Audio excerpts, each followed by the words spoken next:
Olá pessoal, sejam bem-vindos à nossa terceira videoaula da disciplina Planejamento da Produção. Nesta videoaula, nós vamos abordar o tema Características peculiares do setor agropecuário. Vamos lá! O objetivo de aprendizagem desta videoaula é compreender as características peculiares do setor agropecuário. O que é uma característica peculiar? É uma característica específica, que somente determinados indivíduos ou determinados produtos ou determinadas áreas possuem.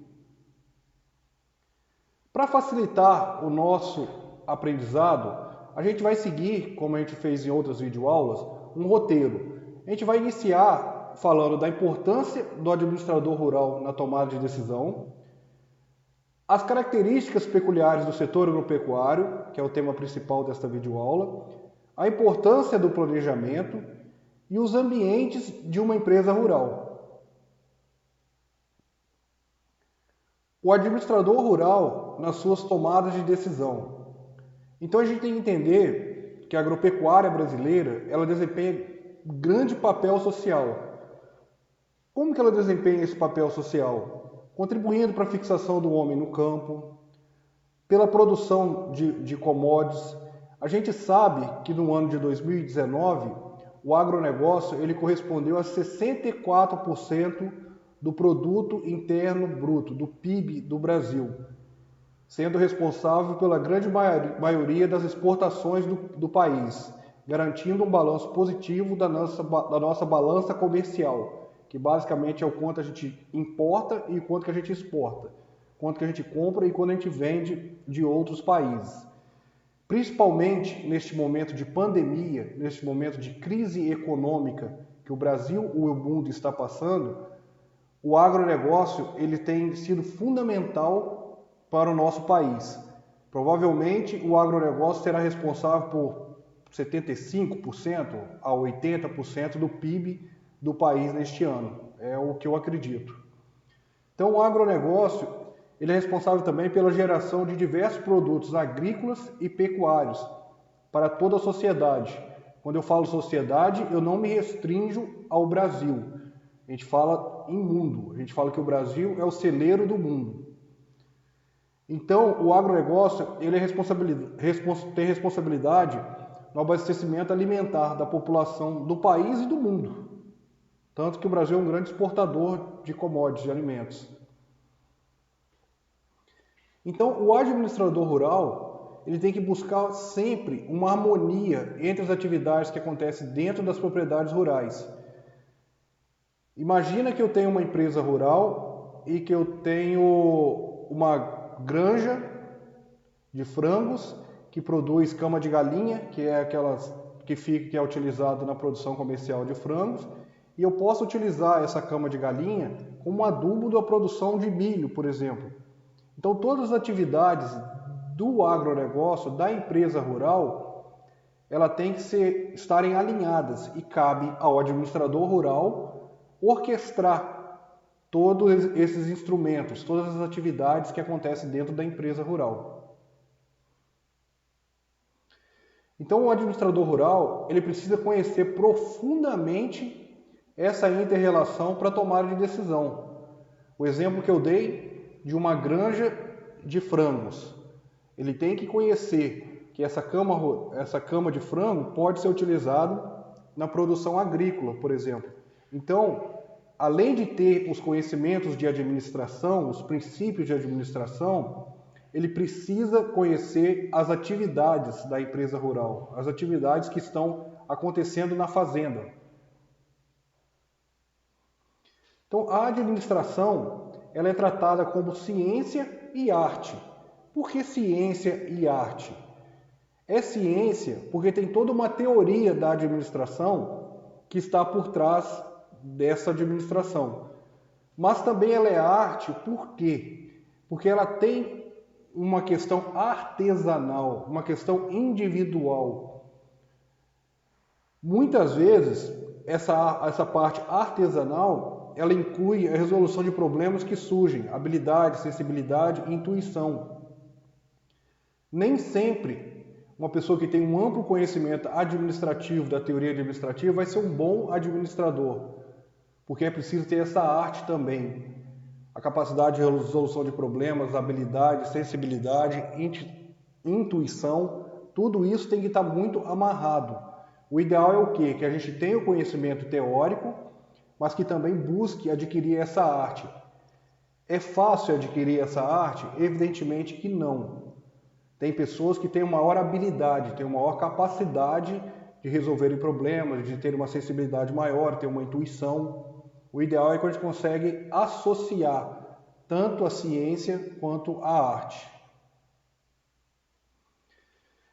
No caso da agropecuária, ocorre a existência de características peculiares, que são características específicas. A administração de uma empresa rural é diferente da administração de uma indústria, é diferente de uma administração de uma empresa construtora. Então ela exige uma postura crítica. O que seria essa postura crítica? Não entendam postura crítica no sentido de criticar. É uma postura crítica no sentido de interpretar, de questionar, de entender o que está acontecendo e tomar a melhor decisão diante dos fatos, diante dos acontecimentos que você tem. Então é necessário que ocorra a adaptação das teorias e princípios administrativos para a utilização em organizações rurais. Não adianta eu buscar a teoria administrativa se eu não tiver conhecimento nenhum do agronegócio, do setor agropecuário, para que eu possa implementar todo esse conhecimento teórico no meu dia a dia. Essa administração, ela pode ser estudo, ela pode ocorrer em organizações públicas, privadas, cooperativas, sindicatos rurais, também podem ser considerados como objeto de estudo de administração rural. Por exemplo, no nosso Instituto Federal, a gente tem a nossa cooperativa. A cooperativa ela tem uma gestão, ela tem uma administração. Se eu não me engano, agora o gestor da cooperativa é o professor César Pena. Então, eles interferem no desempenho de propriedades rurais e são componentes de seus ambientes. Então, vocês acreditam que uma boa administração ela vai interferir no desempenho, seja de uma propriedade rural, seja de um município, seja de um estado, seja de um país? Então, ela interfere e faz parte daquela empresa rural. Pode interferir, portanto, positivamente ou negativamente. Se eu tiver uma boa administração, provavelmente eu tenho mais possibilidade de ter sucesso na minha empresa rural. Então, essas características peculiares do setor agropecuário, ele acaba dificultando o administrador nas tomadas de decisões e acaba distinguindo a agropecuária dos demais setores da economia. A gente vai ver aqui que as decisões do setor agropecuário, elas têm que ser tomadas de maneira muito rápida. Ela precisa de aliar a rapidez e a sabedoria. Porque se você demorar, talvez passa o momento de ter tomado uma decisão e o prejuízo ele pode ser catastrófico. Agora, a gente está falando tanto de características peculiares, que vocês também podem interpretar como características específicas. Mas quais são essas características peculiares que a gente tanto está falando? Primeiro, o agronegócio ele é extremamente dependente do clima. Quando eu estou falando agronegócio, eu estou buscando abranger toda a produção agropecuária. E aí vocês têm mais propriedade para transferir para a área de vocês de aquicultura do que eu. Vocês tentem sempre associar o que eu estou falando de maneira genérica, a agropecuária, a especificamente a atividade profissional de vocês. Então, as ciências agrárias elas são altamente dependentes de fatores climáticos. Condicionam a implantação e manejo da maioria das explorações agropecuárias. Determina época de plantio, trato cultural, colheita, escolha de espécies, vegetais e animais. Por exemplo, eu tenho uma produção no sul do país que eu tenho que plantar em uma determinada época, porque se eu plantar na época equivocada, corre o risco de ter uma geada e queimar todas as minhas plantas e eu perder toda a produção. Eu tenho que buscar plantar na época que a colheita, por exemplo, do tomate, evite um período de muita chuva. Porque se ocorrer muita chuva, eu vou ter muita mela, eu vou ter muito problema na minha colheita também. Então, de maneira geral, pelo Brasil ser um país continental, a gente ainda tem muito pouca utilização de ambientes protegidos para a produção. A gente faz a maioria das produções em céu aberto, em campo aberto, que a gente fala. Esse fato acaba obrigando que a gente se adeque às questões climáticas para a produção. Isso vale também quando a gente fala escolha de espécies. Se eu tenho uma região que é o clima muito quente, que eu vou ter uma água com uma temperatura muito quente, eu imagino que vocês também não possam trabalhar com uma espécie de peixe que necessita de uma temperatura reduzida para se desenvolver bem. Então o clima também vai estar influenciando essa produção. Então a mudança no clima afeta a produção. Severidade de eventos extremos. Vamos pegar uma lavoura de tomate, por exemplo. Não sei se vocês têm alguma experiência com tomate. Tomate tem uma doença que chama requeima do tomate, é Phytophthora infestas.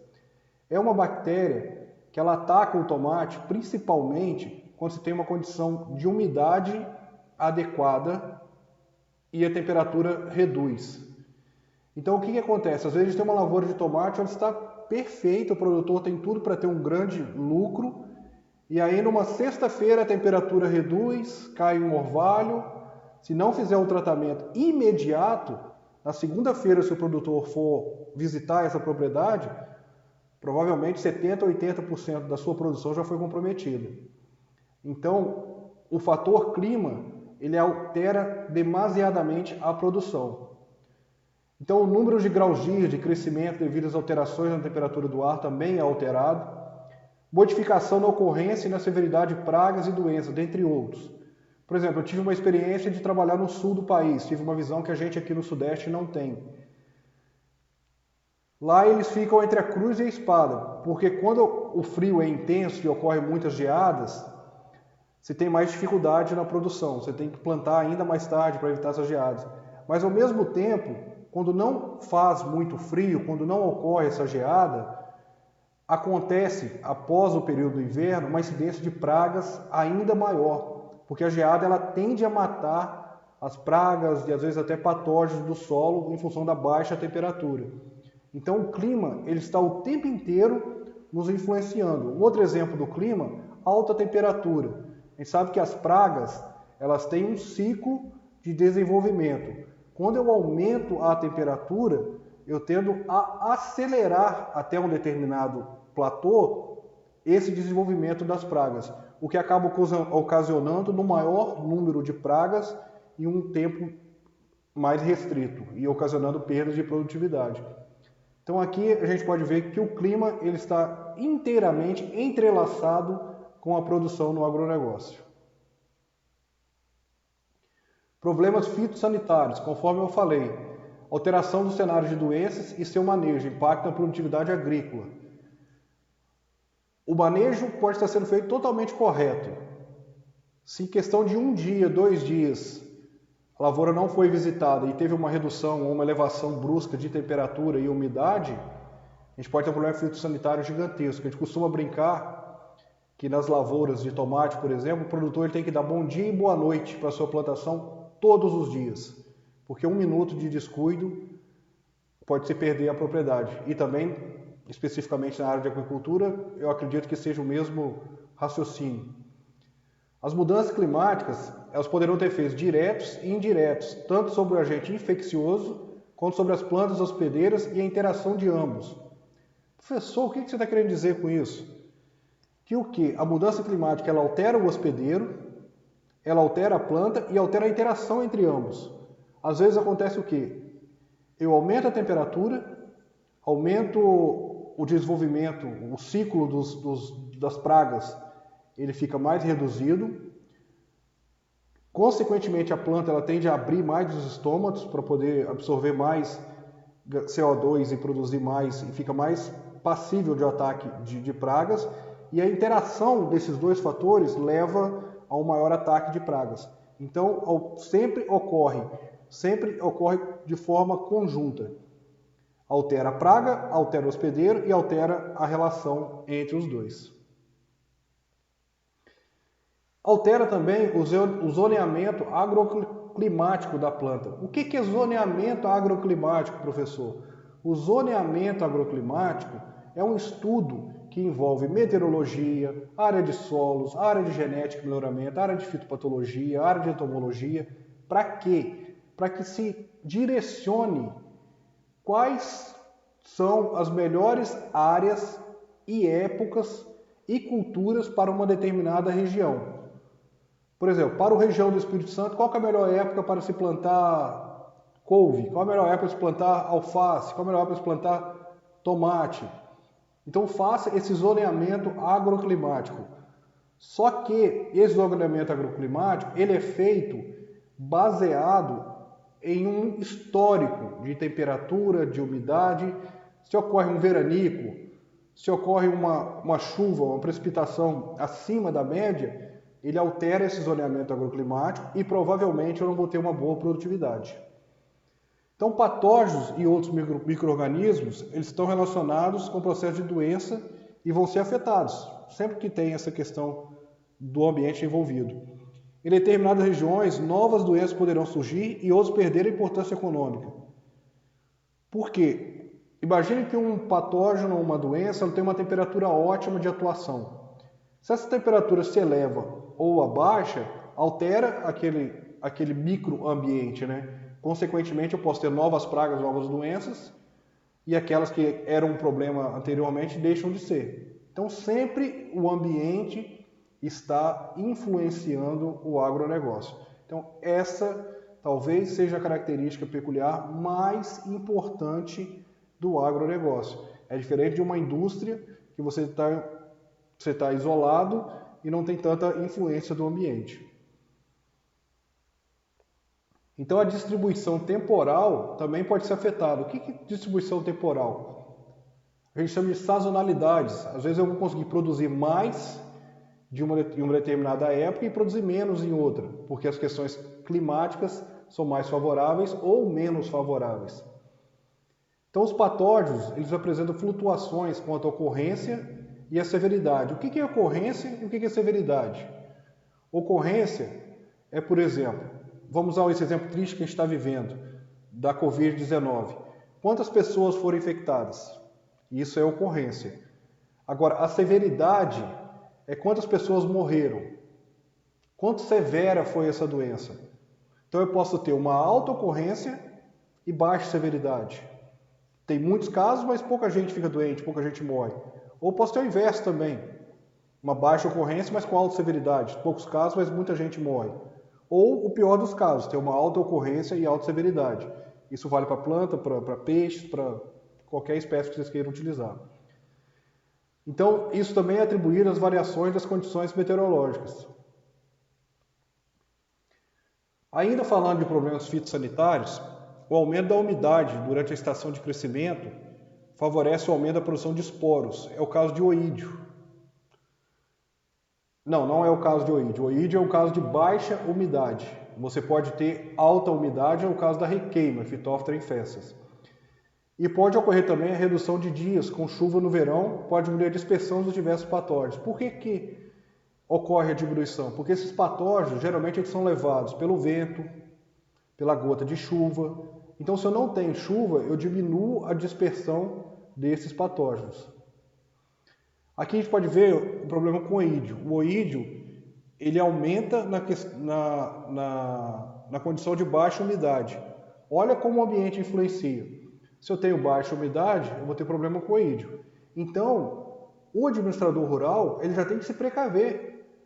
Se eu estou percebendo que eu estou com uma umidade muito baixa, eu já tenho que monitorar a minha lavoura, porque eu sei que eu estou mais passível de ter problema com o oídio. Da mesma forma, se a umidade começa a ficar elevada, eu já imagino que eu possa vir a ter problema com a requeima no tomate, por exemplo. Então eu já vou fazer um monitoramento mais intenso e fazer um controle ainda mais efetivo.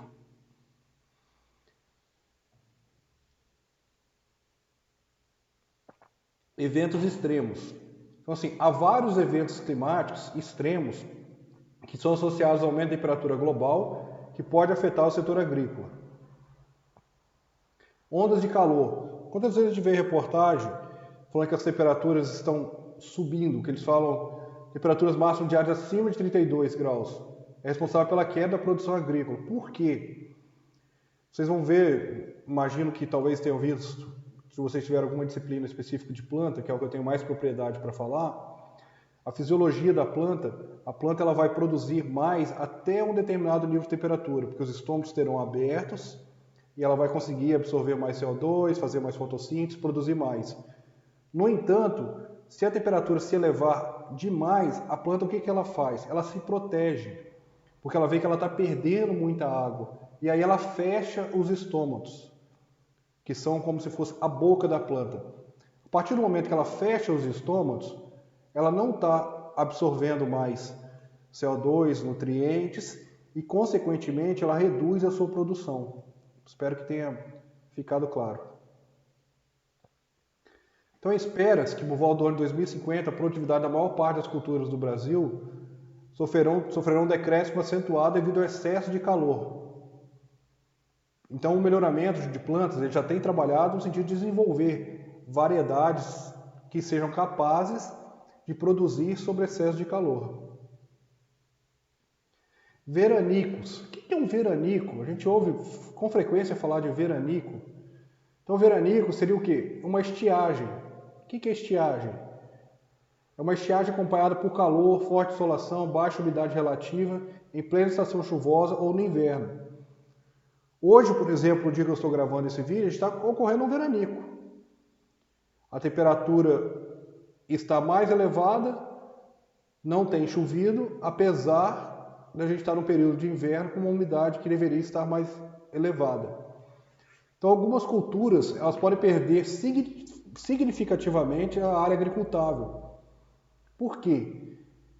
Essa cultura se adapta, por exemplo, a toda a região sudeste.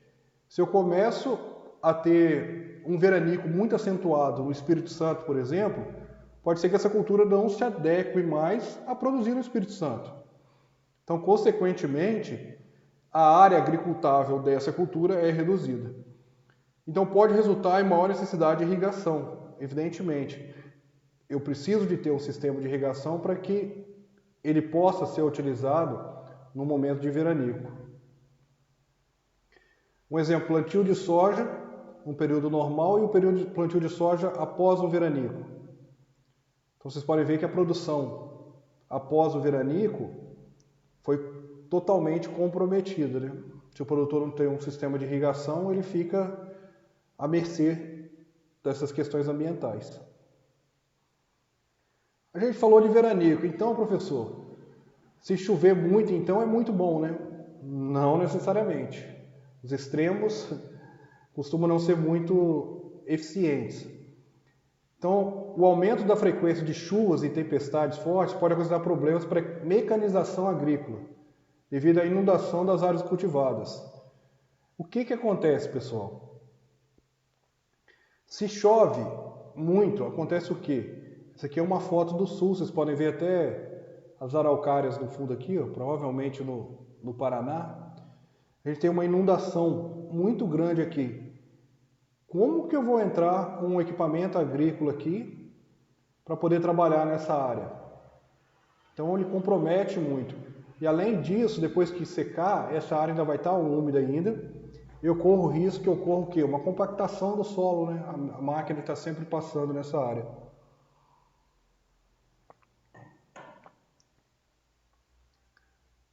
Além disso, além das chuvas, os ventos intensos, eles também são prejudiciais. Eles podem causar o quê? Acamamento. Plantação de cana-de-açúcar, trigo, arroz, pode ser ver perdas devido ao vento forte. Às vezes você vai, principalmente no sul, uma plantação de arroz, quando tem um vendaval, toda a plantação está caída. Provavelmente a produção vai ser comprometida. Pulverização contra defensivos, pragas, doenças, é extremamente difícil de fazer em condição de vento forte ou chuva. Aliás, não é difícil de fazer, é proibida. Não se pode fazer pulverização em momentos de ventos intensos e muito menos chuva. Por quê? No ambiente de vento intenso, primeiro eu vou ter uma deriva, que é a perda de todo o material que está sendo aplicado. E essa deriva ele tende a voltar em cima do aplicador todos os defensivos que estão sendo aplicados. E a chuva nem se fala, porque se eu aplicar, por mais que eu use um espalhante adesivo, que é utilizado para garantir que o defensivo fique sobre a planta, a chuva vai vir e vai lavar aquela planta. Então a minha eficiência da pulverização vai ser muito reduzida. E aí é o desafio. Por exemplo, como eu disse em relação a uma requeima do tomate, que acontece no período de mais umidade. O produtor está vendo a lavoura sendo dizimada pela requeima, mas ele precisa de um momento sem chuva para que possa fazer a aplicação. Porque senão a aplicação não será efetiva. Então, chuvas e ventos intensos, elas podem trazer muito problema. Aqui a gente vê o exemplo do trigo, né? Totalmente acamado em função desses ventos intensos. Questão da seca. Vocês acham que uma planta dessa ela vai ter uma produção? Vocês podem ver, a gente consegue notar aqui que a ponta está totalmente amarelada. Por quê? Ela já não consegue mais absorver nutrientes. Geada. O que acontece? A geada é linda de se ver. Confesso que foi uma das coisas mais bonitas que eu vi no período que eu morei no sul. Só que ela é bonita, mas ela é cruel. Porque quando acontece essa geada, todo o fluxo de nutrientes dentro da planta, ele também é estabilizado. Ele também é congelado, isso é propriamente dito. Então não ocorre o fluxo. E além de não ocorrer o fluxo, acontece com frequência o quê? Esse gelo, depois ele começa a derreter, e a partir do momento que ele começa a derreter, ele se transforma em água, e quando vem o sol, acontece o quê? É fervido, é queimado a superfície das plantas, consequentemente a produção também é reduzida. Então os ventos fortes eles trazem problemas para um variado leque de culturas. Eu posso ter questões, plantas arbóreas também. Então é preciso entender, pessoal, como melhora o ambiente para tomar as decisões. Eu não posso interpretar o ambiente aqui do Espírito Santo como eu interpretava o ambiente no Sul. Da mesma forma, eu não posso querer interpretar o ambiente em Petrolina, na região do semiárido nordestino, da mesma forma que eu interpreto aqui. Vamos falar da realidade do Espírito Santo. O norte do Espírito Santo tem mais problema com seca do que o sul. A topografia do norte é diferente da topografia do sul. Então é preciso entender esse ambiente. É fundamental que a sociedade, incluindo as fazendas e cooperativas, incorpore a gestão de risco decorrente das mudanças climáticas em seu processo de planejamento. Então eu tenho que pensar em longo prazo, eu tenho que entender que essas condições climáticas hoje podem não se repetir amanhã. Então parte disso está associada à identificação da vulnerabilidade atual aos impactos de eventos climáticos. Então hoje, quais que são os riscos, quanto vulnerável eu sou a um determinado evento climático.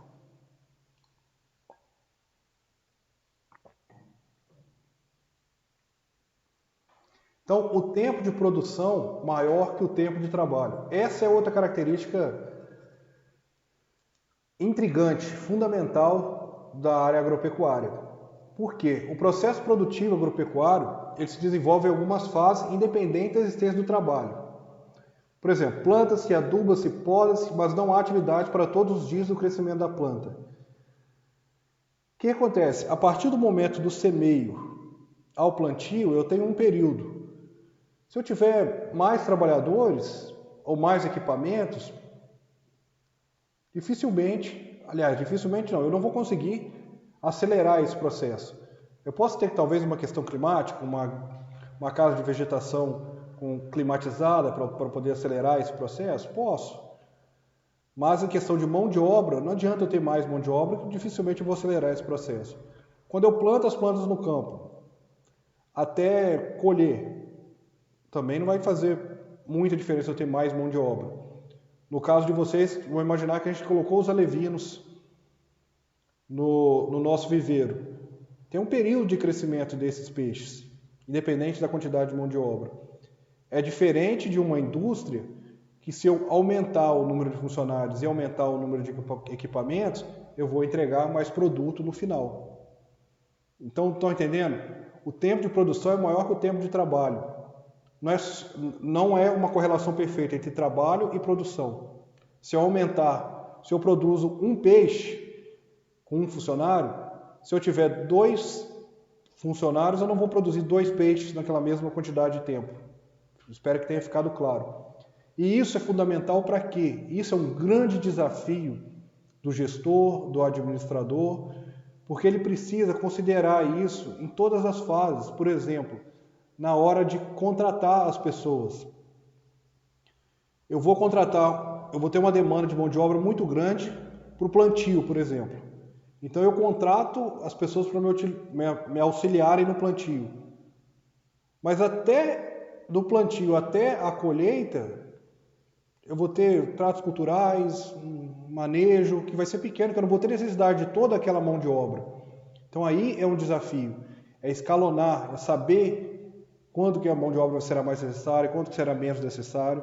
Então não adianta entender simplesmente administração, eu tenho que entender profundamente do meu trabalho, do meu objetivo, do que eu estou querendo produzir.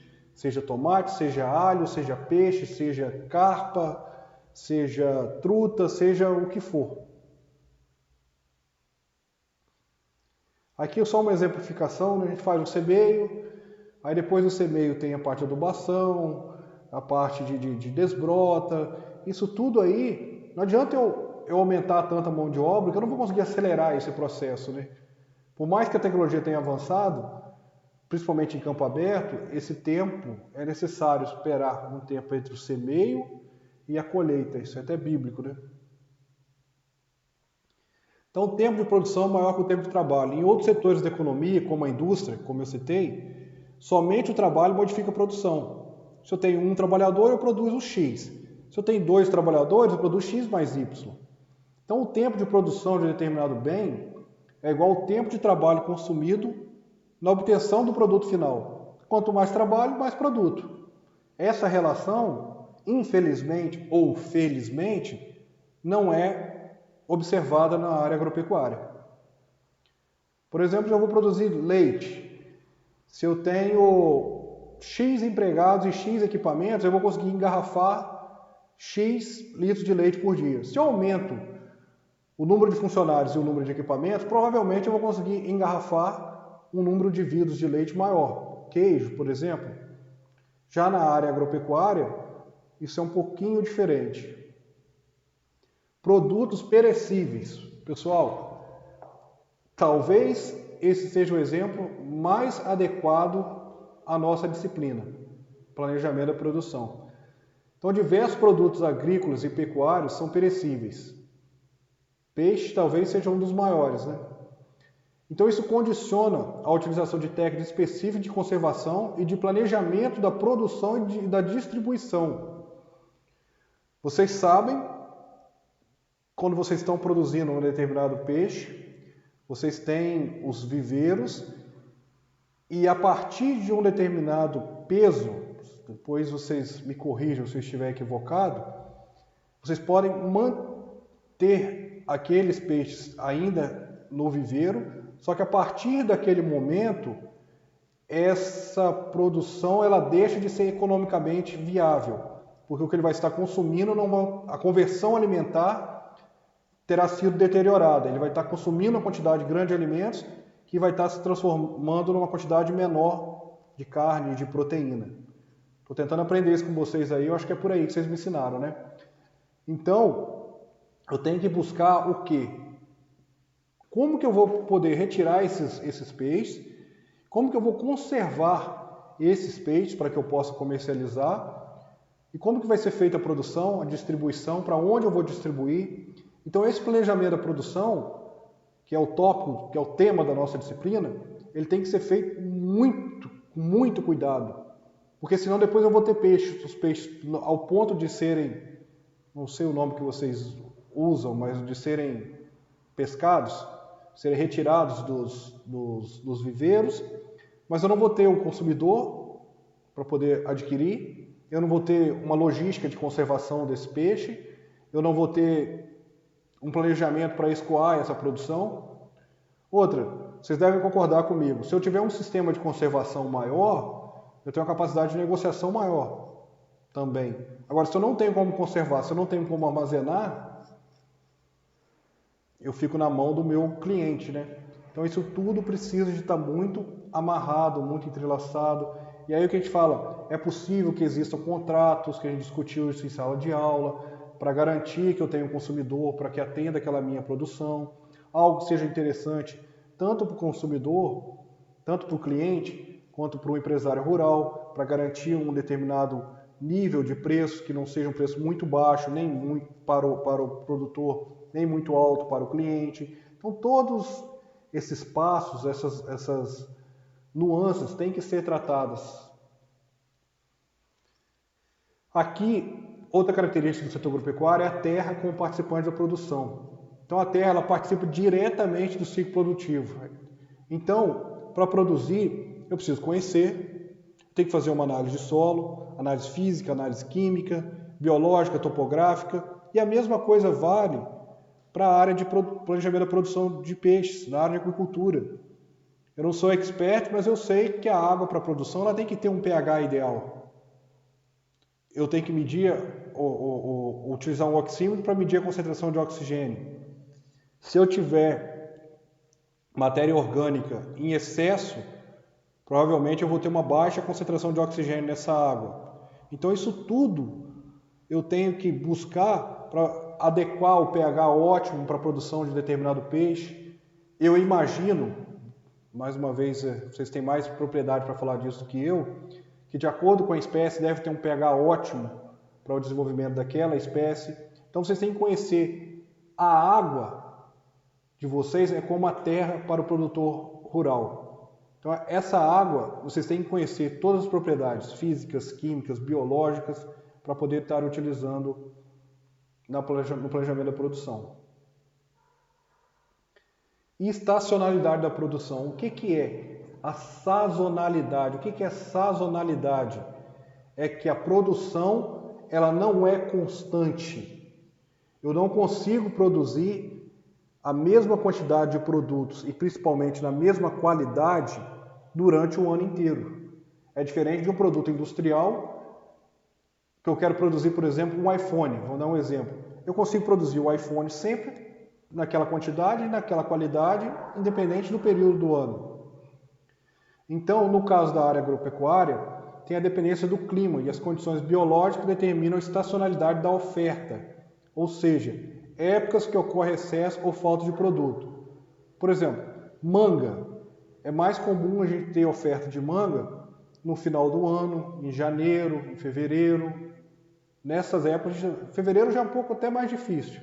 A gente consegue ter um pouco mais de manga. Então, por quê? A produção ela depende dos fatores ambientais. Imagino que também, no caso das espécies aquáticas, também isso pode ser observado. Trabalho disperso e ao ar livre. Isso é um grande desafio. Essas atividades são dispersas por toda a empresa, podendo ocorrer em locais distantes um do outro. Por exemplo, quando eu trabalhei em São Paulo, eu tinha um amigo que trabalhava numa empresa chamada Terra Viva. A Terra Viva ela produz sementes de batata no Brasil inteiro. Então, para garantir que se desenvolva a semente de batata, que é o tubérculo, não existe semente propriamente dita, a propagação é assexuada, a empresa não pode correr o risco de ter toda a sua produção em um único local. Exatamente por isso, porque tem a questão ambiental, que pode ocorrer uma geada, pode ocorrer um granizo, pode ocorrer algum problema climático que comprometa toda a produção. Então, ela tem produção no país inteiro. Então, esse meu amigo, ele era responsável por viajar o país inteiro monitorando todas essas produções de batata semente. Olha a dificuldade, é diferente de uma indústria que você faz tudo num local só. Estão vendo como que o desafio é muito maior? E também não há relação entre o trabalho executado por uma equipe que reforma cerca de propriedade com outra que faz a limpeza das pastagens. Não é tudo junto. Cada um está em um local e você tem que coordenar todas essas atividades. Essas situações exigem do empresário rigorosas ações de planejamento, organização, direção e controle. Aqui, pessoal, aqui tem algo que me interessa muito. Ó. Lembra que a gente discutiu planejamento, organização, direção, controle. Quando a gente viu, parecia que era algo mais teórico, não é? Poxa, cansativo, professor Fábio, ficar falando disso. Olha a aplicação. Agora vocês precisam buscar associar toda essa teoria que a gente discutiu em questões práticas. Vou dar um exemplo da minha profissão como melhorista de plantas. Se eu estou desenvolvendo uma nova cultivar, uma nova variedade, concordam que eu não posso testar só em um ambiente? Se eu quero desenvolver o cultivar para a região sudeste, se eu testar só no Espírito Santo, vai representar as condições de Minas, do Rio, de São Paulo? Não vai. Então eu preciso testar em todos esses estados. E aí, evidentemente, eu preciso ter um planejamento, organização, direção e controle para que eu tenha esses ensaios em várias regiões do Sudeste, tenha pessoas conduzindo esses ensaios, porque eu não sou capaz de conduzir todos os ensaios, para que eu colete bons dados e tenha uma boa avaliação. Estão vendo como que é diferente de uma indústria que você faz tudo de um local só? E estão vendo como o planejamento, a organização e a direção e o controle se aplicam neste momento? Incidência de risco, pessoal. Toda e qualquer atividade econômica está sujeita a risco. Na agropecuária, os riscos são maiores. Já comentei com vocês, eu gosto de investir na Bolsa de Valores. É algo que me atrai. Mas por quê? Eu sei que tem um risco, mas eu busco um risco calculado. Às vezes a gente imagina que a gente não tem risco, só que sempre a gente está correndo risco. Um produtor rural, por exemplo, de tomate, que é o exemplo que eu citei. Sinceramente, com a pouca experiência que eu tenho, eu acho que o risco que ele corre numa plantação de tomate é maior que o risco que eu corro no investimento na Bolsa de Valores. Conforme eu comentei, o tomate em campo aberto. Às vezes você está rico numa sexta-feira. Na sexta-feira à noite vem uma umidade, a temperatura reduz, a gente tem um problema com a requeima do tomateiro, a gente vai ver na segunda-feira a produção dele está toda perdida. Então tem um risco muito grande. Então o risco, vou ser redundante, o risco do risco é você desconhecê-lo. Você tem que conhecer o risco para que você possa atuar ciente dos riscos que estão acontecendo. Na produção de tomate, eu sei que se aumentar a umidade, se reduzir a temperatura, eu posso ter problema com requeima. Então, se aconteceu isso, eu tenho que buscar fazer uma aplicação de defensivo quase que preventiva no momento que aconteceu isso, porque eu sei que eu vou ter problema. Como eu falei também na questão do oídio. Se está um veranico, se aumentou muito a temperatura, baixa a umidade, eu tenho que monitorar porque eu vou ter problema com o oídio. No caso de vocês, imagina que eu estou na produção de peixes. Se elevou muita temperatura, ou elevou muita umidade, elevou muita temperatura, ou reduziu muito a concentração, saturação de oxigênio, provavelmente vocês vão ter que fazer alguma ação, talvez retirar aqueles peixes que estão muito concentrados, levar os peixes para um novo viveiro com maior circulação de água, aumentando a concentração, saturação de oxigênio, não sei. Mas vocês vão ter que tomar alguma ação. E essa ação ela tem que ser tomada no momento. A área agropecuária não permite que a gente perca o time, que a gente perca o momento de tomar a decisão. A punição é muito grande.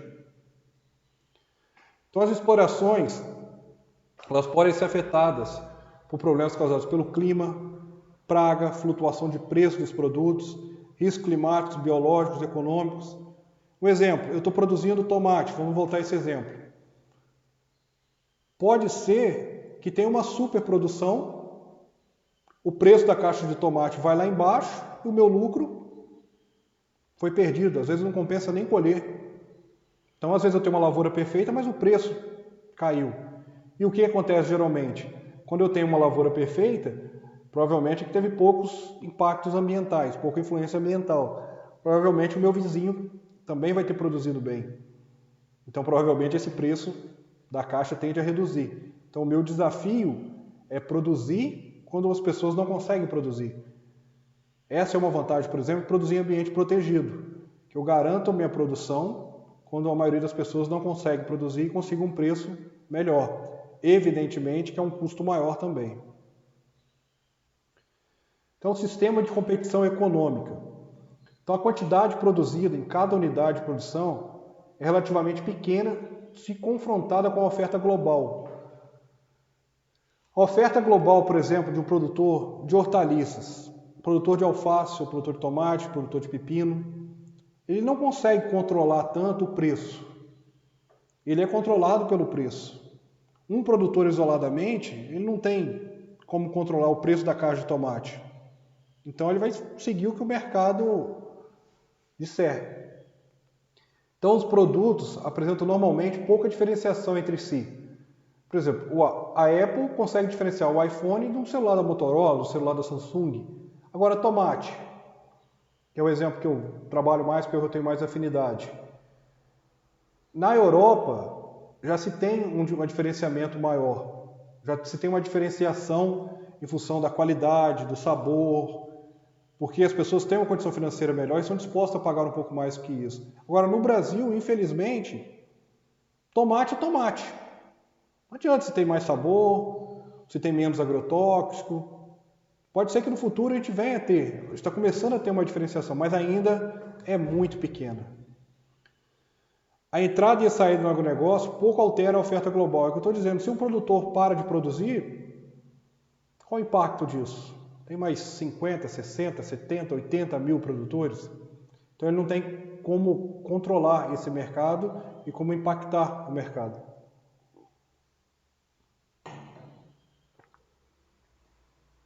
Então a consequência é o quê? Que isoladamente esse empresário rural ele não consegue controlar os preços dos seus produtos, que é ditado pelo mercado, e pode ser até inferiores aos custos de produção.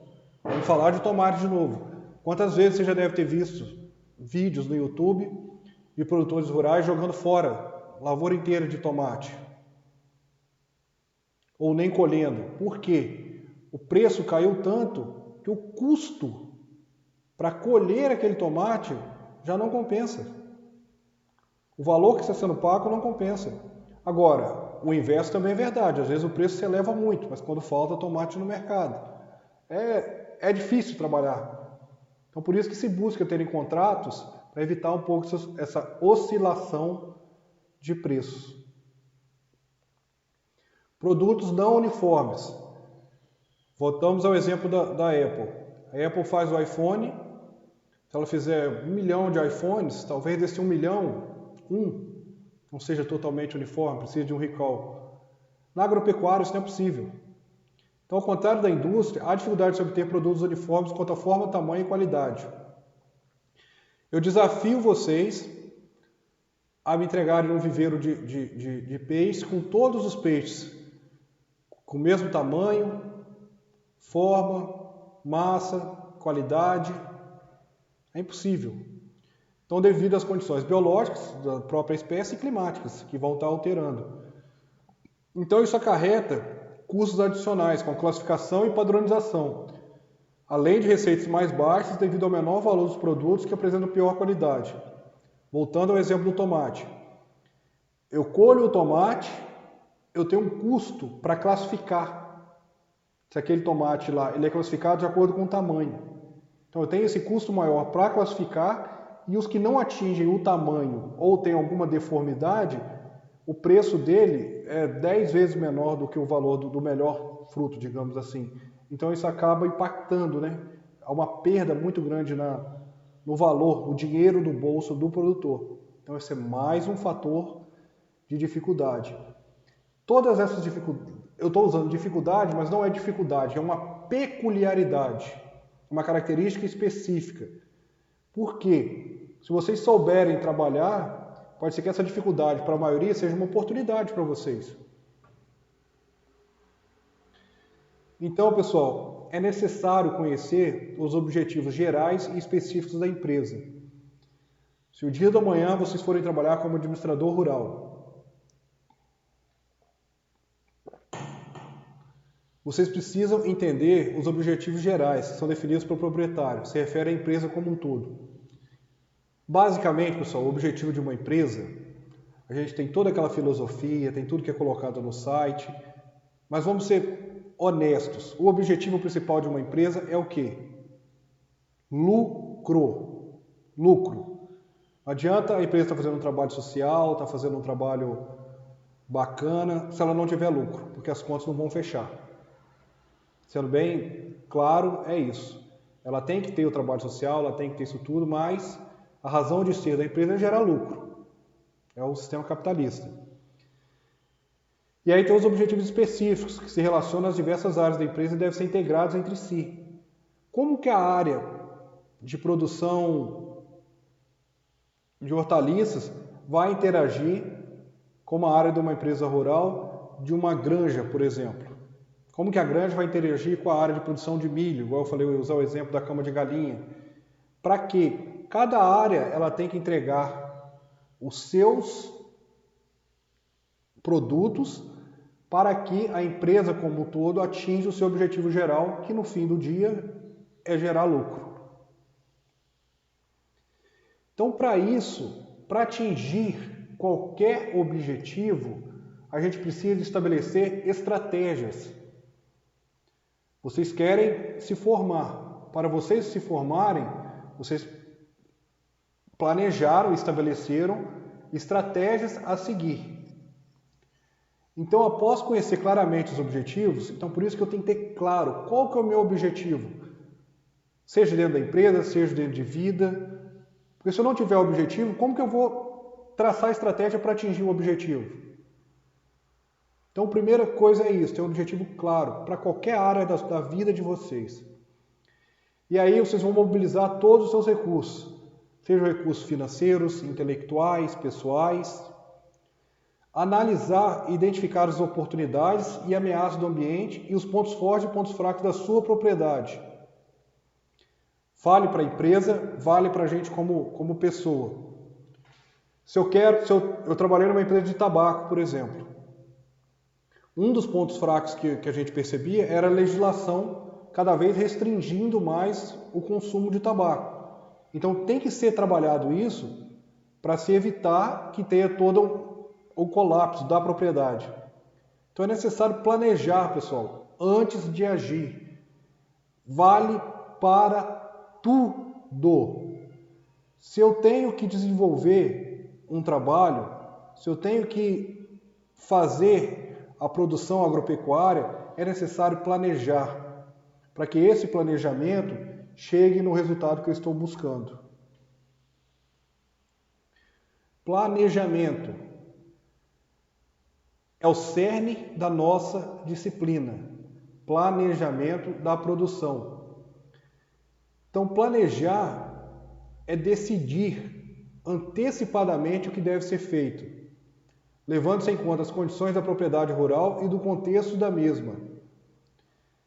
Então, eu quero planejar a produção de truta na região do Patrimônio da Penha, por exemplo. Então eu tenho que decidir antecipadamente. O que eu vou fazer? Já decidi. Produzir truta. Estou levando em condição as condições da propriedade?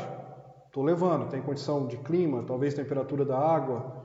E o contexto, tem consumo para aquela região? Então todo o planejamento ele deve ser flexível para atender as constantes mudanças que ocorrem. Então eu preciso de, por exemplo, se ocorrer uma elevação da temperatura, ou se ocorrer uma baixa saturação de oxigênio, se eu tiver dificuldade de conseguir insumos. Então eu preciso fazer um planejamento, ele não pode ser encaixotado. Eu preciso ser aberto para adaptar as mudanças que porventura venham a ocorrer. De novo, isso vale para a empresa, isso vale para pessoas. A gente, na nossa disciplina de planejamento da produção, a gente não tem lá o nosso plano de ensino. Ninguém imaginava que a gente teria uma pandemia. O que a gente está tendo que fazer? Readaptando o nosso planejamento para poder trabalhar de forma remota para que a gente consiga atingir o nosso objetivo. Então, eu não poderia simplesmente chegar agora e falar, não, o meu planejamento é para dar aula presencial. Para dar aula remota, eu não vou me adaptar. Quem não se adaptar, está morto, pessoal. É a frase de Darwin. Não são os inteligentes nem os mais fortes que sobrevivem, os que melhor se adaptam. Sou um pouco mais velho que vocês, graças a Deus nem tanto, mas pelo pouco que eu vivi, eu percebo isso, pessoal. Não adianta você ser o mais inteligente ou mais forte, a gente precisa se adaptar. Isso para tudo na vida. Então, o administrador rural, ele tem que tomar decisões para fazer toda a propriedade rural funcionar. Não adianta a área da granja, por exemplo, estar indo bem, se a área de produção de milho não está indo bem. Então, toda a propriedade tem que funcionar para que eu tenha o meu objetivo, que é gerar lucro, atingido. Pensa a propriedade rural como um time de futebol. Eu sou flamenguista, eu lembro na época que o Romário jogava no Flamengo, ele ia lá, fazia 2, 3 gols, a defesa tomava 4, 5. Entendem? Então não adianta uma área estar indo muito bem, se a outra área não está indo bem. É a mesma coisa para uma empresa rural. Se uma área, e não só para uma empresa rural, para qualquer empresa, a empresa sempre tem que estar. Aí vem a questão lá, né, de planejar, organizar, controlar. Ela tem que estar controlando, porque o que acontece é isso. Se a empresa vê que uma determinada área ela é deficitária, a empresa vai cortar essa área. E sinceramente, tem que cortar. Porque se ela não cortar, vai comprometer toda a empresa e todo mundo vai perder o seu emprego. Então, os objetivos alcançados tornam possível identificar e agir sobre as variáveis do ambiente. Se eu não estou atingindo meus objetivos, o que eu preciso fazer para atingir? Ou se eu atingir, o que eu fiz correto? O que uma área pode estar auxiliando a outra área? As dificuldades que uma área passou, talvez pode servir de experiência para uma outra área. Olha como que tem que estar interligado. Olha como que a comunicação é importante. Só que às vezes essa comunicação ela acaba não ocorrendo porque tem uma competição dentro da própria empresa rural, por questão de vaidade, por questão de ciúme, uma série de fatores que infelizmente são comuns na nossa sociedade. Então, o administrador rural, ele deve colocar em prática suas habilidades para facilitar o processo decisório. Tudo que ele tem de habilidade, conforme a gente falou, os conhecimentos teóricos que ele tem a respeito de administração, a parte de arte, né, que é a tomada de decisão, que é o conhecimento, que é se planejar, isso tudo ele tem que utilizar, tem que dar munição, tem que dar condição para que ele seja capaz de tomar a melhor decisão possível. Ele deve ser alimentado dessas informações. Então, a primeira exigência para a solução de um problema é a identificação do problema. A partir do momento que eu desconheço, tem gente que até fala que a ignorância é uma dádiva. Eu não tenho problema, né? Eu ignoro o problema, eu não tenho problema. Só que na verdade eu tenho, só que eu não conheço. Problemas variados. Então tem diferentes modos de resolvê-los. Vamos dar um exemplo. Por exemplo, o alcoolismo. Tem pessoas que ela bebe todo dia, de forma exagerada, mas ela não se identifica como uma alcoólatra. Então não vai resolver o problema nunca. Agora, a partir do momento que você se identifica, aí você vai buscar resolver esse problema. Sei lá, vai para Alcoólicos Anônimos, vai fazer um tratamento, vai ter um apoio familiar. Estou trazendo isso para a vida pessoal, mas também vale para a vida profissional. E aí, problemas complexos eles podem ser resolvidos por partes no processo de tomada de decisão. Avança-se passo a passo. Pessoal, de novo, eu vou trazer um exemplo de empresa que vale para a vida pessoal, o exemplo da vida pessoal que vale para a empresa. Tudo está interligado. Vamos trazer um problema complexo, por exemplo, tabagismo. Se eu fumo um maço de cigarros por dia, eu não vou conseguir parar de fumar. Não vou dizer que eu não vou, mas dificilmente eu vou conseguir, a partir de amanhã, não fumar mais. Agora, será que eu não posso dividir esse problema complexo em um problema menor? Hoje eu vou fumar um cigarro a menos, amanhã mais um a menos, um a menos, um a menos.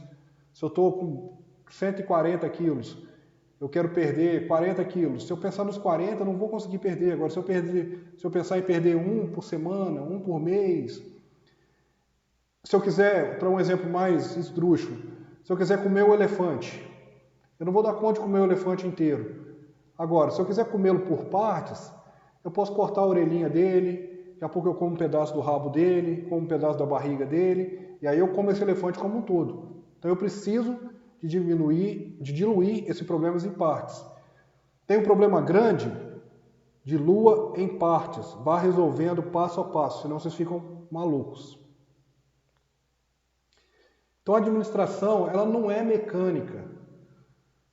Não é eu vou fazer X, Y e vou chegar a Z.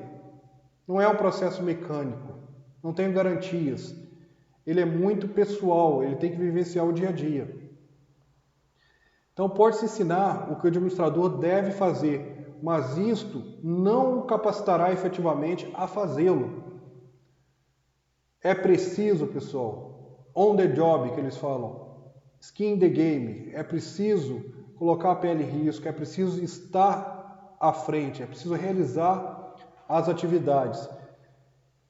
Eu posso chegar para uma pessoa e falar, olha, para você dirigir, você vai colocar o carro, a marcha em ponto morto, vai ligar, vai pisar na embreagem, vai passar a marcha, mas não, você não vai conseguir dirigir. Por quê? É preciso a parte prática. Se você não tiver a parte prática, isso não vai acontecer. Só a teoria não te permite dirigir. Eu posso estudar todo o Código de Trânsito brasileiro, na teoria ser perfeito, mas não ser um bom motorista. Porque é preciso a parte prática.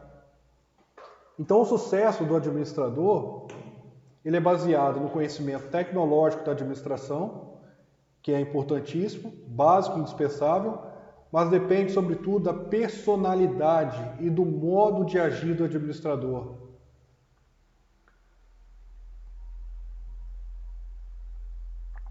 Olha onde a gente chegou, pessoal. Não tem uma cartilha básica, não tem uma receita de bolo. Eu posso fazer, na teoria, ser um excelente administrador. Só que se eu tenho uma personalidade, que eu não sou uma pessoa agregadora, se minha maneira de agir não é coerente com o que eu falo, com o que eu prego, provavelmente eu não serei respeitado. E essa personalidade, ela é extremamente diversa. Tem gente que tem uma personalidade que tem uma capacidade maior para a solução de problemas, outras não. Uma coisa que eu quero até trazer para vocês. Tem gente que usa a desculpa, eu tenho uma personalidade forte, para ser mal educado. Ser mal educado é diferente de ter personalidade forte. Isso é desculpa para quem é mal educado. Então a primeira coisa para você ser um bom administrador é que você tenha personalidade para ser um bom administrador. E busque estudar, se aprimorar, seja por meio de conhecimento teórico, por meio de conhecimento prático, para se desenvolver. Ninguém nasce pronto, a gente está sempre caminhando para se tornar uma pessoa melhor. E o primeiro passo para se desenvolver é identificar os problemas, identificar as nossas limitações, reconhecer que somos falhos e buscar minimizar as nossas falhas e maximizar os nossos pontos fortes que todo mundo tem. Então, dentro do ambiente das empresas rurais, que pode ser qualquer empresa, setor urbano ou rural, isso é inserido em um ambiente. O que é um ambiente? É todo o universo que envolve a empresa. Imagina que isso fosse uma empresa rural. Uma grande fazenda rural. Então é do ambiente que essas empresas obtêm recursos e informações para seu funcionamento e é nele que coloca os produtos resultantes de suas operações. Esquece que o IFES tem a parte educacional. Vamos pensar o IFES como uma fazenda rural. Essa fazenda rural, ela está inserida no ambiente da comunidade de Rive, um pouco comunidade de Alegre, Jerônimo, vamos dizer o sul do estado. Então essa empresa rural, ela desenvolve produtos que são industrializados na agroindústria e são comercializados na cooperativa. Então ela utiliza os recursos, são as pessoas, a mão de obra e o conhecimento que tem, as informações, e coloca os produtos resultantes das suas operações, que são os queijos, os iogurtes, as carnes, os ovos, que são disponíveis na cooperativa. Então, quais são os parâmetros de ação gerencial? Administradores, eles são responsáveis pelo alcance dos resultados organizacionais.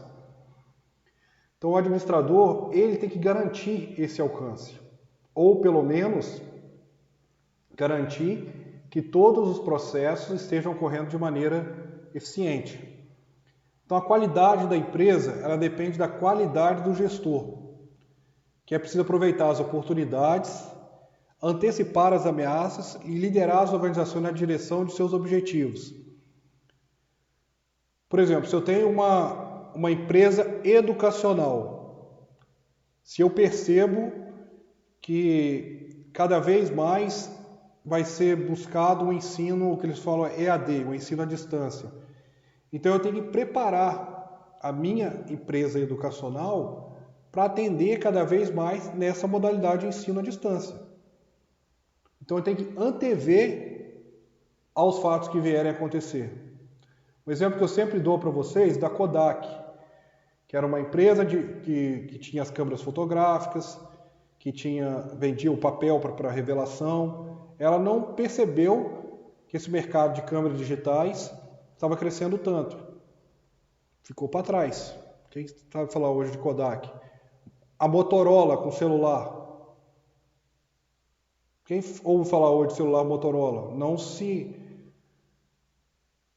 preparou para a nova era de smartphones e ficou para trás. Então, o papel do administrador ele é limitado por forças internas e externas da organização que escapam do seu controle. Muitas vezes o administrador ele quer tomar uma determinada atitude, só que seu chefe imediato ou o dono da empresa não permite que aquela atitude seja tomada. É angustiante, falo porque eu já vivi isso também. E externas da organização, que escapam do seu controle. Eu quero tomar uma determinada atitude, só que tem uma legislação que foi implementada que me impede de tomar essa atitude.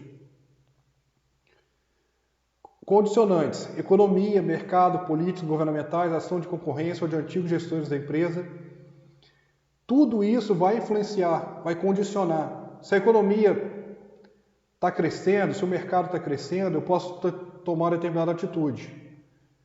Se a economia retrai, se eu estou passando por uma depressão econômica, uma recessão, as atitudes vão ser diferentes. Então, tudo isso vai condicionar a atitude do gestor.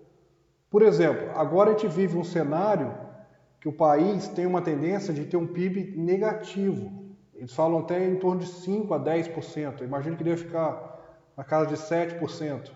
Uma retração no PIB, no Produto Interno Bruto do país. E a gente está tendo deflação, acho que foi menos 0,60 agora no mês de maio. Então, para poder estimular a economia, o governo está fazendo o quê? Está reduzindo a taxa Selic, que é a nossa taxa básica de juros. Hoje ela está em 2,25. Para quê? Reduzindo essa taxa de juros, o objetivo do governo é que as pessoas elas têm uma tendência maior a empreender, que as empresas elas consigam captar recursos a um juro menor. Infelizmente não é o que a gente está observando, porque os bancos não estão repassando para a ponta esse juro mais reduzido. Pelo risco das empresas de quebrarem também, o risco ficou maior. Mas então tudo isso tem que ser levado em consideração pelo gestor, pelo administrador. Se ele tem uma possibilidade de adquirir um capital ou conseguir um recurso num juro mais baixo, talvez valha a pena ampliar o negócio. Uma série de fatores que tem que ser levado em consideração. Empresas agora têm feito o quê? Às vezes a empresa tem um imóvel, ela vende aquele imóvel e aluga o próprio imóvel. É o termo que eles têm utilizado para quê? Para capitalizar a empresa. Porque a empresa não vive de tijolo, quem vive de tijolo é a olaria. Então, dentro desses parâmetros de ação gerencial equalizadora, o que é equalizar? É igualar. É o quê? É equilibrar e estabilizar interações dos ambientes externos e internos da organização. Então, no ambiente interno e o ambiente externo, ocorre o quê? Ação gerencial equalizadora. Então, o administrador, o gestor, ele tem esse grande desafio. Ele precisa equilibrar esses fatores internos e esses fatores externos para que tudo corra bem para que a empresa atinja seus objetivos e, por final, o objetivo maior que é gerar lucro.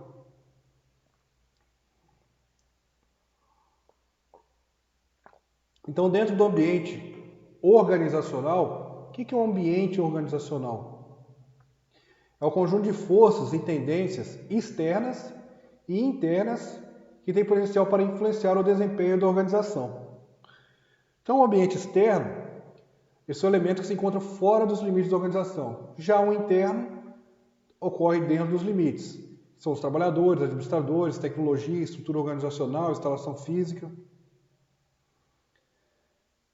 Dentro dos componentes do ambiente interno, a gente tem o quê? Os aspectos organizacionais, que é a rede de comunicação, estrutura da organização, objetivos, política, procedimento, regra, habilidade da equipe administrativa, tudo que fica dentro da organização.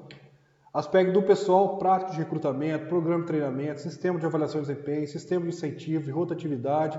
Isso tudo, o administrador ele tem uma influência maior, ele pode montar essas áreas com maior controle, com maior influência.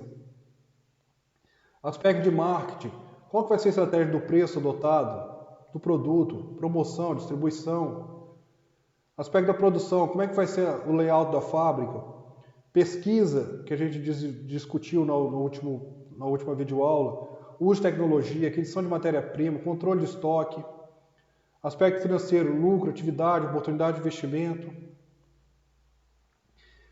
Todo esse ambiente organizacional, ele vai gerar o que a gente fala de uma cultura organizacional. A cultura organizacional, pessoal, ela é resultante de um conjunto de significados compartilhados pelos membros da organização por meio de histórias, rituais, lendas, símbolos, linguagens, cerimônias. A cultura organizacional diferencia uma organização da outra. Por exemplo, a cultura organizacional da Apple, do Facebook, provavelmente é uma cultura organizacional diferente da Petrobras, da Vale. A cultura organizacional é como se fossem códigos de conduta.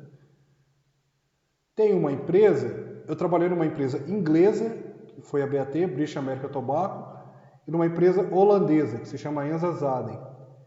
A Holanda, você já sabe a fama da Holanda de ser mais liberal.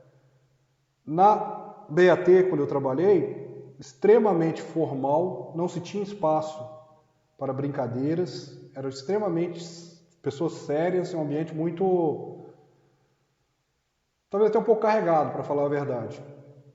Já na Enza, que é uma empresa holandesa que eu trabalhei, totalmente informal. Então, para mim, foi difícil quando eu saí dessa empresa inglesa e fui para uma empresa holandesa. Porque eu, por estar saindo da pós-graduação, eu era um pouco mais informal. Então, eu precisei de me adaptar àquela cultura organizacional da empresa que eu trabalhava, a empresa inglesa, que era mais fechada.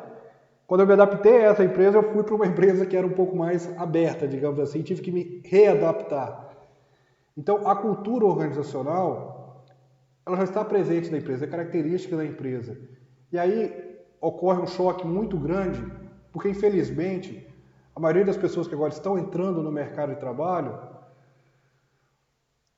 às vezes tem acham que é o alecrim dourado que nasceu no campo sem ser semeado. É essa visão que às vezes a gente tem.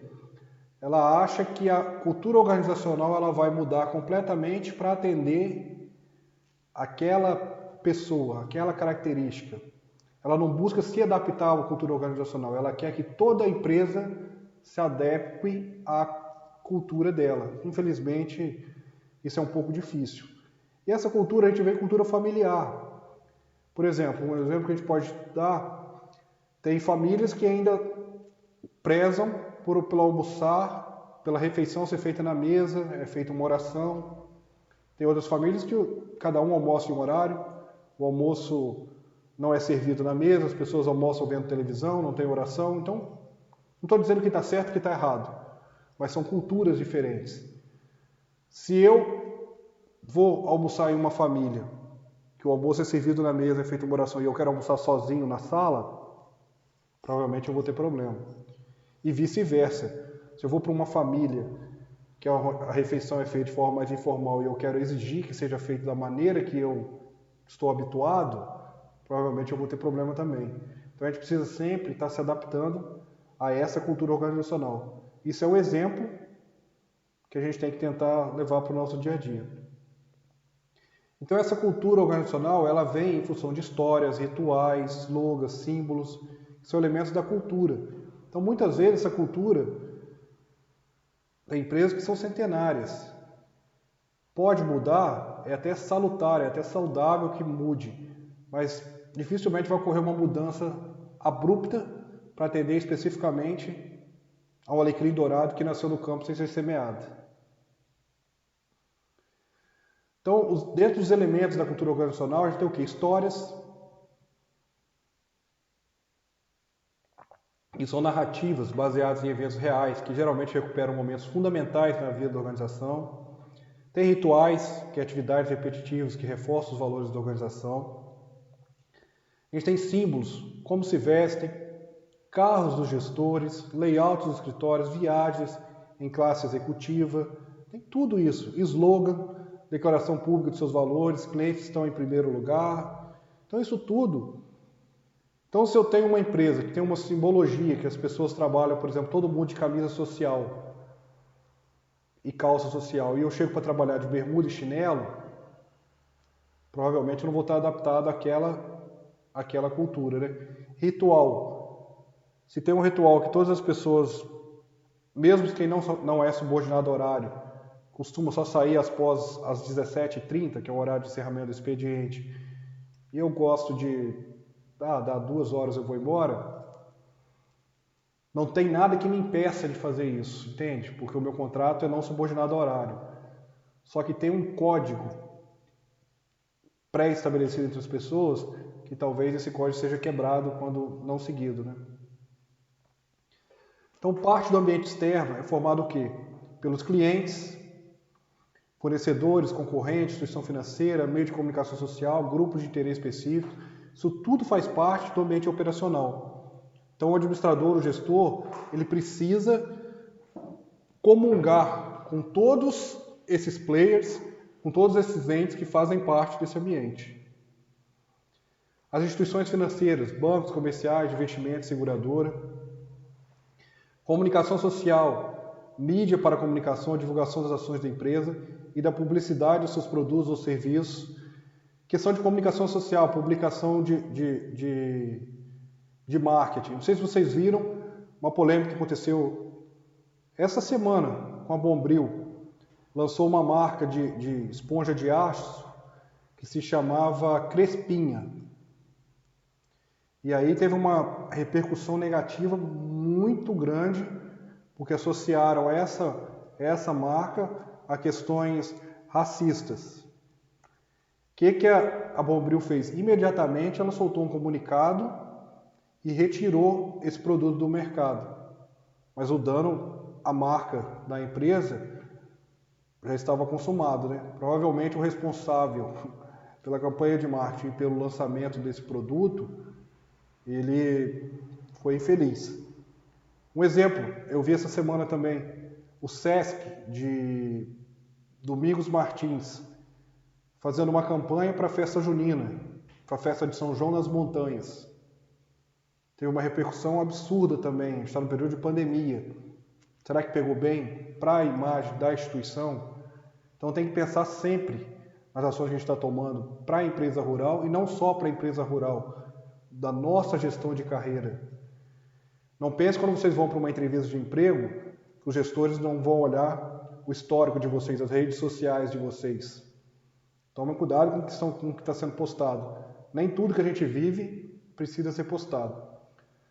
Então, os grupos de interesse especiais, sindicatos, associações empresariais de defesa do consumidor, ecológicos, ambientalistas.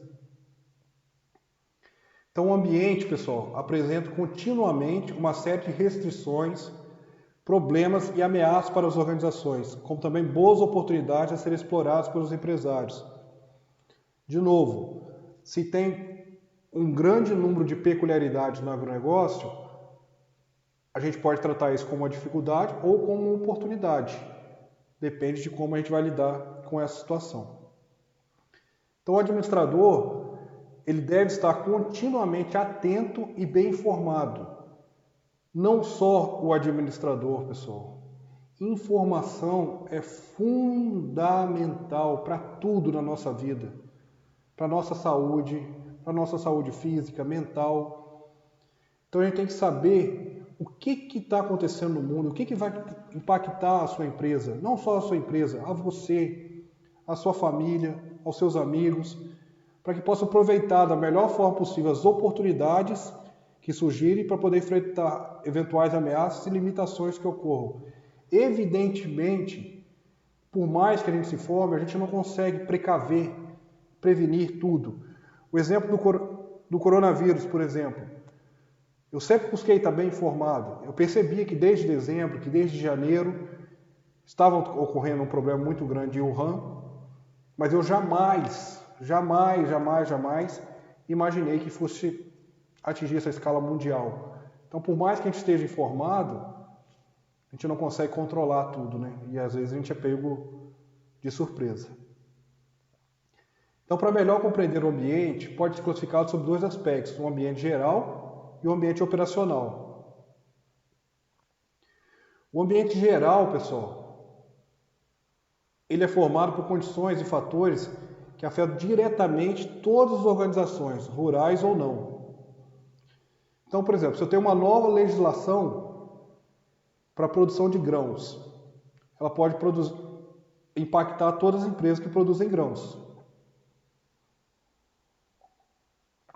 Já o ambiente operacional, ele é composto por outras empresas que atuam no mesmo ramo, compradores, fornecedores, grupos, indivíduos, com quem a empresa se relaciona diretamente para poder operar.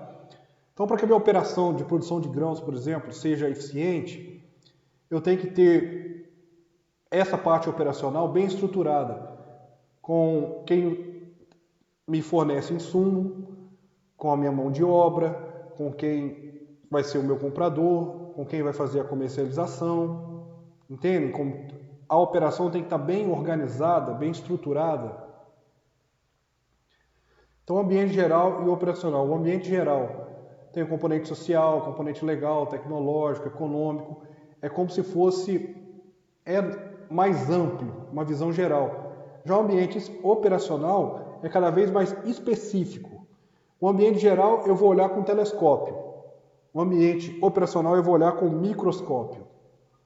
Então eu vou ver a mão de obra, fornecedor, concorrência, cliente, até chegar na atividade de semeio, na atividade de plantação, por exemplo, que é extremamente operacional. Então tudo tem que andar para que eu consiga atingir o objetivo da empresa. Então o ambiente geral ele é também chamado de macroambiente, porque é um ambiente maior e é composto pelas seguintes variáveis: internet, telecomunicações, automação, informática, biotecnologia, engenharia genética. Variáveis econômicas, que exercem grande influência sobre as empresas. Volume de operação, nível de preço e lucratividade potencial, facilidade e dificuldade de obtenção de recursos básicos, mecanismo de oferta e procura do mercado. Isso tudo aí vai impactar a empresa. Por exemplo, nessa pandemia, provavelmente a gente vai ter uma demanda de consumo menor. Porque a população está descapitalizada, está mais empobrecida. Isso vai impactar a empresa. Mesmo que a operação esteja correndo muito bem, vai diminuir as vendas.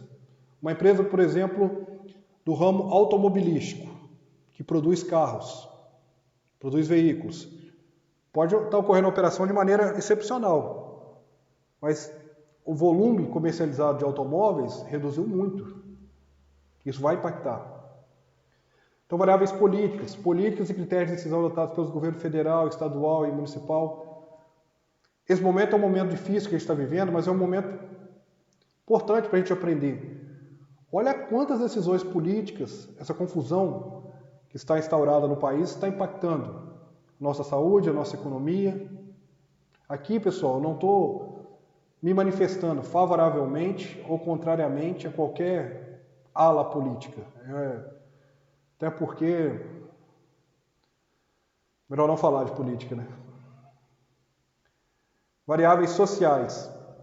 A empresa está sujeita à influência do meio social e à cultura em que se situa. Condição de vida de cada um, envelhecimento da população, preocupação com saúde, índice de alfabetização, nível de escolaridade. Se eu tenho um nível de escolaridade baixo, vai ser difícil eu ter profissionais qualificados para exercer uma determinada função mais técnica. Se eu tenho um envelhecimento muito grande da população, eu vou ter dificuldade de ter jovens para estar inseridos no meu ambiente de trabalho. Variáveis legais, poder das legislações trabalhistas. Todas as alterações da legislação trabalhista vão alterar o meu trabalho no dia a dia. Variáveis demográficas, características da população, raça, religião. Por exemplo, tem os adventistas do sétimo dia, que eles deixam o sábado como gratificação a Deus e não trabalham no sábado. Então, se eu tenho uma empresa que tem um grande número desses funcionários, provavelmente eu preciso de encontrar alguma forma, se eu tiver atividade no sábado, para que não fique sem atividade ser realizada. Sexo. Se eu tenho mulheres de uma grande quantidade na minha empresa e eu sei que por determinado período eu preciso de ter alguém que possa substituir as mulheres que vão estar em licença maternidade. Então, variáveis ecológicas, inclui os aspectos físicos e geográficos, tipo de terreno, condição do clima, vegetação, sua utilização pelo homem, entre outros. Então, o ambiente operacional, pessoal, o ambiente operacional ou de tarefa, por que de tarefa? Onde a tarefa é realizada, é aquele específico das empresas e corresponde ao segmento do ambiente geral mais imediato e próximo. São os consumidores, que são os clientes da empresa, consumidores finais, cooperativas, agroindústria. Fornecedores, isso tudo faz parte da operação. Todas as instituições que fornecem recursos para o funcionamento da empresa rural, como crédito, mão de obra, insumo, assistência técnica, serviço em geral. Concorrente,